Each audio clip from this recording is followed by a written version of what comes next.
আমার জন্যও করো। সরি পিউ, আমার ভুল হয়ে গেছে, সত্যি ভুল করেছি আমি। এমনটা করা আমার উচিত হয়নি। তুমি ঠিকই বলেছিলে, যারা বাড়ির স্ত্রী ওদের সবসময় এমন থাকাটাই দরকার,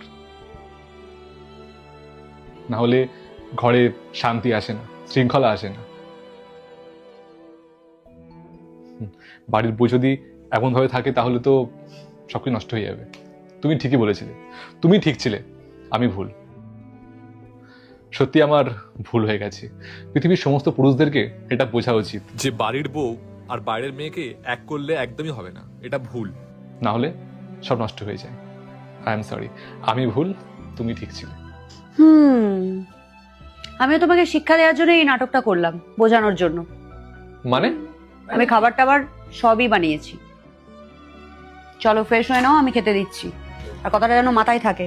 আমরা পুরুষরা অনেক সময় বাইরের মেয়েদের সঙ্গে নিচের ঘরের বউকে অপমান করি, তার কম্পেয়ার করি। বাট এটা বোঝা উচিত যে নিচের ঘরের বউটাই আমার সঙ্গে থাকবে, অন্য মেয়েরা নয়।